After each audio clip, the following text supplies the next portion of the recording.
parti bi di PASTEF loolu xëj na ñu bëri dañ koy fàtte. dañ koy fàtte même sa rencontre bu amoon King Fahd Palace bu amoon King Fahd aussi waxoon nañ ko fi c'est lui maintenant le président de Abdoulaye Mbow. waaw jàpp naa ni doyen def na développement bu am solo te itamit li ëpp solo itamit mooy que ni dañoo nekk benn situation bu inédite dans l'histoire politique du Sénégal moo tax ñu bari en réalité jàngat ko si ñoo xëy na si jàngat ko dina metti mais lu fa am loo xam ne ñu koy fàttali am na ñoo xam ne ils vont trop vite en besogne parce que malentendu politique jàpp naa ne waruñu ko méngale ak crise institutionnelle ça n'a rien à voir parce que tey ministères yi ñi ngi xëy di liggéey fonctionnaires yi ngi liggéey banques yi ngi tijji jaaykat yi ngi jaay amul lenn loo xam ne bloqué na amul émeute amul manifestation yal na ci yàlla musal kon boog le pays fonctionne normalement le département des finances et du budget tout comme le département de l'économie ñi ko jiite il se démène comme de beaux diables pour véritablement créer les conditions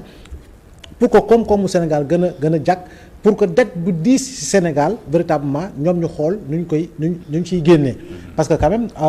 Khady nous avons un pays super endetté aujourd'hui nous sommes à 130% de dette par rapport au PIB. Nous sommes à près de 115 milliards par mois en termes de salaire. Nous sommes à près de 10 milliards par mois en termes de bourse.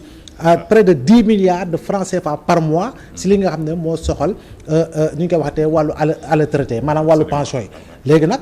nga xool dettu Macky Sall yëpp pratiquement c'est arrivé à terme kon l'État est obligé yaa ngi dégg du fu nekk mu wut fa paax maanaam dafay leb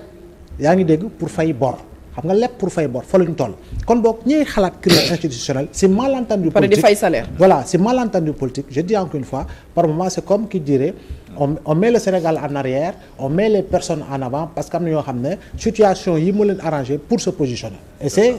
on le voit et c'est dommage quoi Dia bu mu génnee prison en 74 la mu waxoon qu'il s'attendait à des embrassades il avait tout oublié avec Senghor et il était pour la réconciliation waaye nee na am na loo xam ne mënu ko baal Senghor bu mu génnee bu mu xoolee fi Sénégal toll ak ambition yu amoon pour tabax Sénégal donc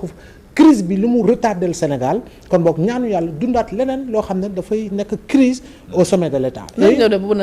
pour bañ a retomber ñaanuñu ko yàlla ci loolu noonu faucon yi nga xam ne ñoom ñoo nekkoon ci diggante Senghor ak Macky Senghor ak kii Mamadou Dia xam nga sax du ñu retenir les leçons du passé ba ñu bàyyi ñoom déjà il incarne l'espoir parce que bu ñu échec waxuma la ñoom mais ñun suñu génération ñooy échec. On n'est même pas dans le même contexte on n'est même pas dans le même régime parce que fële c'était un régime semi-parlementaire. C'est-à-dire certes mais Abdoulaye c'est les mêmes pratiques qui continuent. waaw mais je dis crise bu ñu comme ni ñu ko dundee 62 je dis encore une fois on n'oublie pas qu'Ousmane Sonko est le mentor politique du président et c'est le président qui a signé un décret pour le nommer premier ministre. Donc wuute bi foofu la nekk. yaa ngi dégg alors que fële nag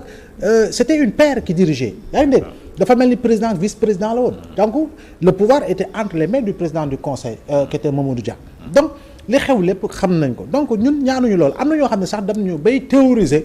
possibilité de dissolution de l'Assemblée nationale yaa ngi dégg fu ñuy sori ak fu ñuy bës scénario bu ne yaa ngi koy dégg tous les jours il y a des lobbies politico-affairistes internes il y a des lobbies politico-affairistes étatiques externes donc loolu lépp bu ñu songandoo nag jëmm bii di Bassirou Diomaye moom am na loo xam ne war na koy fàttaliku toujours péripéties yi ñu jaar de 2014 à 2024 mais 11 mois de prison yi lan moo ko fa dugal yaa ngi dégg ak ay moromam muy fàttaliku tout le temps bu tëddee war nay gis l'image de ces jeunes qui ont perdu la vie saa bu tëddee war nay gis l'image de ces jeunes qui ont été torturés et emprisonnés yaa ngi dégg sur véritablement des bases fallacieuses war na gis le sacrifice consenti par la diaspora qui s'est mobilisée partout et c'était une première dans l'histoire politique du Sénégal qu'une telle diaspora se mobilise ainsi yooyu yëpp boo ko boole jàpp naa di nga ne amul lenn loo xam ne war na ma mën a séparer ak samay frères et sœurs yoo xam ne ñoo xeexandoo pendant 10 ans même su fekkee ni d'autres sont venus se greffer maintenant ceux qui sont venus se greffer également am na si du mën a ñëpp parce que je ne remets pas en cause la légitimité de qui que ce soit ou la légalité de qui que ce soit mais il faut quand même ñenn yi nga leen di xool di leen déglu parce que ñoom itamit dara jiitalu leen lu dul seen intérêt crypto personnel jàpp nañu yëngu-yëngu bu amee y aura des départs ci ministre y aura des départs ci DG ils auront l'occasion de devenir ministre ou de devenir DG. déjà gars yaa ngi def ay calcul. voilà am na ñoo xam ne jamono ji ñu ngi koy wax na Sonko falul ñu ngi koy doog a ñeme wax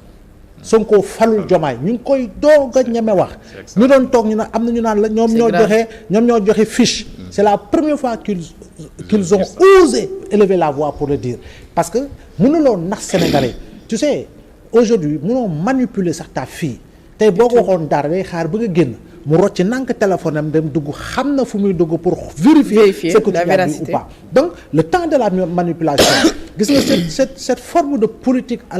la Goebbels là tu vois ces méthodes de propagande goebbélisante là c'est révolu et je pense qu'il faut avoir l'honnêteté intellectuelle l'intégrité morale je ne donne pas de leçon ou l'éthique ou la déontologie politique pour reconnaître nit ku nekk lu ko yàlla jox lu mu am tey itamit on sait pertinemment que Pastef amul lenn lu ko mënoon tere mu jàll parrainage boo jëlee Habib Sy jox ko parrainage député jël kële jox ko parrainage nangam je dis ki nga defal parrainage citoyen moo ëpp dayoo mooy légitime tu sais pourquoi parce que kooku nga yónni à la base kooku nga mën a fexe pour base bi yënguwaat tu avais réveillé l'ensemble des foyers dormants de ces sympathisants qui ne sont pas militants mais qui sont sympathisants parce que politique da nga koy am na koy jàngatee yow mii yaa ngi yuuxu mais je dis encore une fois désolé de le dire comme ça avec tout le respect mais en dehors de ta personne et de ta fille ou de ton garçon t'as pas de militants et sûrement que ta fille et ton garçon ne sont pas tes sympathisants donc yow sa jëmm la avec ton récépissé tu n'existes que par un papier un document administratif. mais Ablaye Mbow aussi ñi ngi naan bu gisee ñuy waa Pastef di dund situation bi je peux dire même le Sénégal parce que dëkk bi boo bëggee instant actualité bi yëpp ça tourne autour de ça c'est que Pastef dañoo teel a def distance seen diggante ñoom ak le président Diomaye maanaam ils étaient pas encore prêts pour ñu def cette différence def distance boobu dafa tax ñii daal di profité wu daal di dugg jege ko même au sein de son cabinet peu sont les membres de Pastef bi fa nekk. xam nga comme on dit c'est petit à petit que l'oiseau fait son nid booy doog a yegg si lu bari donc si nga koy jàng c'est dans l'erreur véritablement que l'on apprend et ngay def erreur di jàngat ni erreur laa def rectifier wu amul lu ko gën a baax parce que ça te fortifie ça te solidifie maintenant ce qu'il faut réellement bu fekkee ni yow Sénégal moo la jiital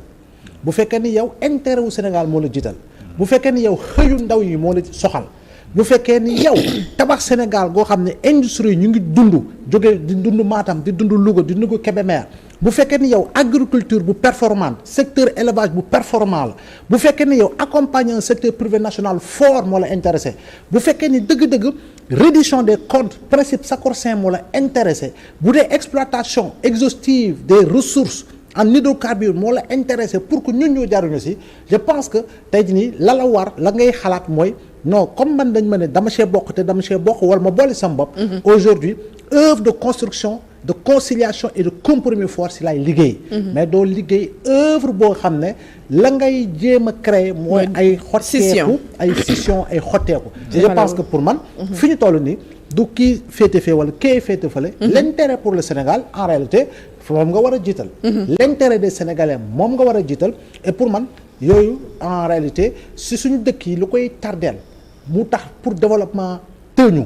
avancement tëñu ñuy dund gàllankoor saa su ne c'est parce qu'en réalité de tout temps on a été dans le jeu des compromissions politiques le jeu des compromissions politiques malheureusement c'est au détriment de la masse et la masse justement mooy ki ngay romb fii muy jaay ñu koy dàq yaa ngi dégg la masse c'est kii yore Jakartaam avec tous les risques la masse c'est la dame qui se réveille à 5 heures du matin pour aller chercher du poisson yóbbu ngoon dépense këram et cetera mais on ne pense pas à cette masse là et Khady moo tax il faut quand même que comme on le dit la révolution dañ koy wax elle peut être politique mais pour man la révolution elle est d'abord comportementale mais cette masse aussi s'est exprimée parce que boo xoolee sur les plateformes digitales cette masse dañoo nu on a voté pour un tandem oui donc que vos intérêts crypto personnels vos crises d'ego yéen a xam fa ngeen koy ranger mais vous avez intérêt et vous du leen bàyyi ngeen dem de manière dispersée vous allez cheminer ensemble parce qu'on a voté pour un tandem ils sont man je dis même si on parle pas de fauteuil on parle de chaise présidentielle c'est le principe même su fekkee ni tey boo ñëwee dans la réalité c'est le président de la République qui est nommé qui est élu constitution bi mu la xamee mooy jël toute décision kenn du ko contester c'est le chef suprême des armées il nomme tous les postes civils militaires il est ça ne change pas kon loolu moom bañ nañ ko ba décret bi fal ki nga xam ne moo di Ousmane Sonko moom moo ko signé par véritablement